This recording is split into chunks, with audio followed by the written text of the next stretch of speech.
Terima kasih Anda masih bersama kami dalam Warta Nusantara. Saudara, perayaan Paskah umat Kristiani akan jatuh esok hari atau Minggu tanggal 12 April 2009. Perayaan ini didahului dengan peringatan hari wafat Yesus Kristus yang disebut dengan Jumat Agung.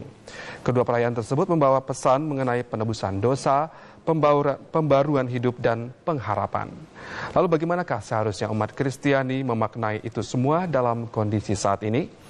Saat ini telah hadir bersama saya di Studio 9 TVRI, Pendeta Suhento Liau dari Gereja Baptis Independent Advent. Selamat pagi Pak Pendeta.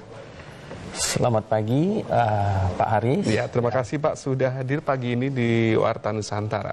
Pak, besok ini umat Kristiani akan merayakan Paskah Yesus Kristus yang bertepatan dengan hari Minggu.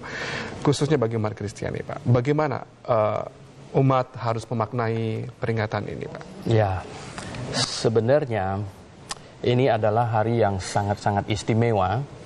Saya katakan istimewa adalah karena sebenarnya peristiwa datangnya Yesus ke dalam dunia dan kemudian disalibkan itu adalah menggenapi janji Allah yang telah disampaikan sejak Adam dan Hawa jatuh ke dalam dosa, dan orang berdosa tidak mungkin bisa masuk surga karena surga tempat yang maha kudus.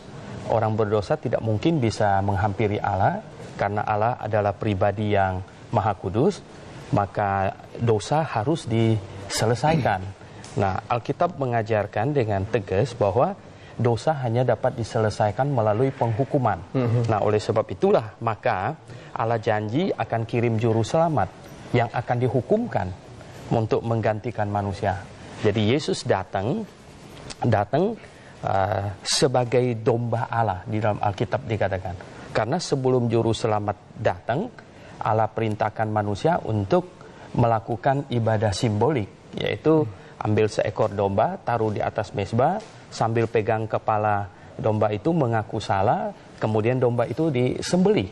Nah, ini adalah ibadah simbolik yang menggambarkan janji Allah bahwa Dia akan kirim juru selamat untuk dihukumkan menggantikan manusia yang berdosa. Dan untuk menebus dosa-dosa itu ya Pak Pendeta. Ya. Lalu Pak, khususnya untuk bangsa Indonesia sendiri, kalau kita lihat kan di negara kita banyak sekali kejadian-kejadian yang membuat manusia seakan lupa akan dosa itu sendiri, Pak. Apa maknanya khususnya bagi bangsa Indonesia secara keseluruhan? Ya, manusia tidak mungkin bisa melarikan diri dari fakta bahwa kita telah berdosa. Dan ini sesuatu yang harus kita akui.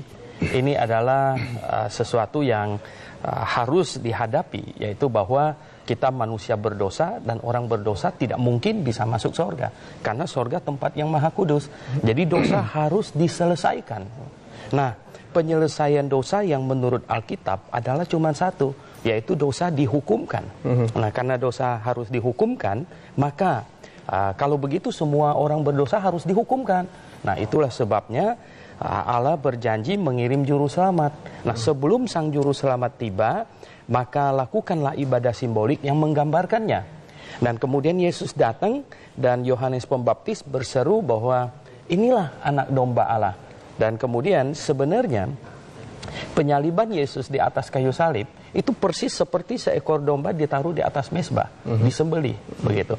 Nah, jadi bangsa Indonesia harus memahami akan hal ini dan harus betul-betul menghayati, mengaku kita orang berdosa, dan kemudian rela menyambut juru selamat sebagai juru selamat. Jadi begini, Adam dan Hawa, Abraham, Musa, dan semua yang hidup sebelum penyaliban Yesus, mereka harus percaya kepada juru selamat yang akan datang.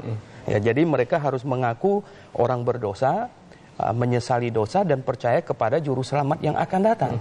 Nah, sedangkan orang-orang yang hidup sesudah penyaliban Yesus, seperti kita ini, harus juga mengaku diri orang berdosa, harus menyesali dosa dan percaya kepada juru selamat yang sudah datang.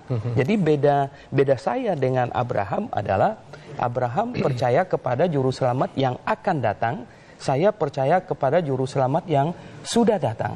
Begitu. Ya.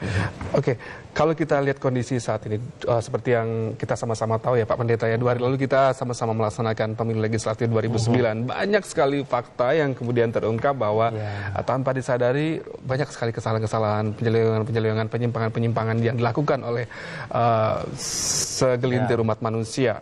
Lalu bagaimana khususnya umat Kristiani menyikapi hal ini nih Pak Pendeta? Ya, dalam bernegara kita harus ikut ambil bagian secara positif. Ya.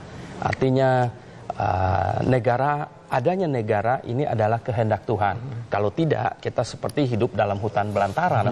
Dengan hukum rimba ya. Betul, ya dengan hukum rimba. Jadi pemerintah adalah satu kehendak Tuhan. Oleh sebab itu orang Kristen harus ambil bagian secara positif, gitu ya.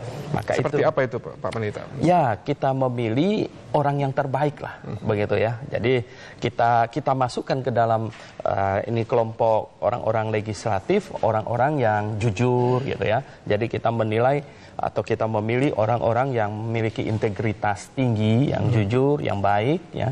Yang bisa menyalurkan aspirasi rakyat. Betul, lah begitu ya Pak Pendeta ya. Ya Pak Pendeta, kalau misalnya dalam kebijakan pemerintah tentu banyak ada hal-hal yang perlu dikritisi ya Pak Pendeta ya. Bolehkah umat Kristiani mengkritisi pemerintah Pak? Ya, saya pikir kritik yang membangun itu adalah hal yang sangat positif. Dan ya bersama dengan ini ya saya serukan juga kepada pemerintah, siapapun dalam eksekutif kah, legislatif kah, dan terlebih lagi sebenarnya dalam yudikatif, ya.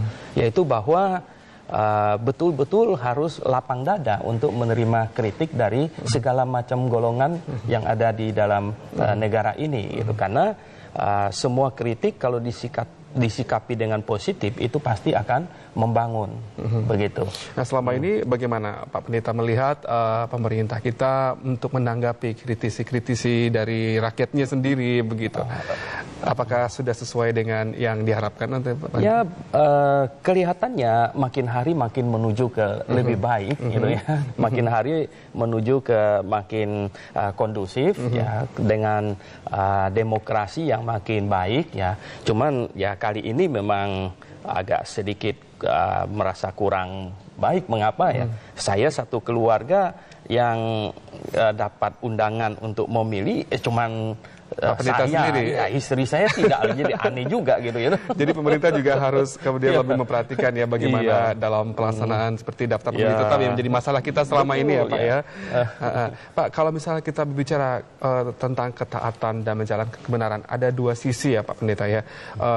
Yang mana yang harus dipilih ini Pak? Dengan bersikap taat kepada pemerintah atau juga kepada ajaran-ajaran yang telah diajarkan oleh agama, atau kemudian bagaimana harus tetap bisa mengkritisi pemerintah Pak? Bagaimana? Ya, saya pikir ya bahwa apa yang diajarkan oleh Alkitab itu tidak mungkin bisa bertentangan dengan akal sehat. Ya, ini adalah hal yang saya sudah tekuni, bahwa apa yang diajarkan oleh Alkitab ini adalah yang logis gitu.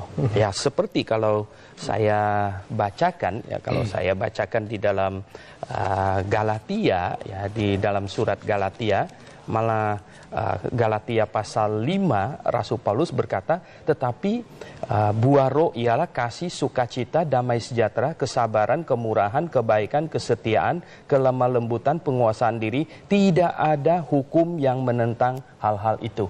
Jadi tidak ada hukum yang menentang orang mengasihi, begitu. Jadi kalau kita padukan dengan pemerintah, kalau pemerintah membuat hukum yang positif, yang baik, itu mustahil orang Kristen bisa menentang. Ya, karena kekristenan sudah mengajarkan hal-hal yang tidak mungkin bertentangan dengan akal sehat dan hukum, begitu. Ya, Pendeta, Pak, kalau kita bicara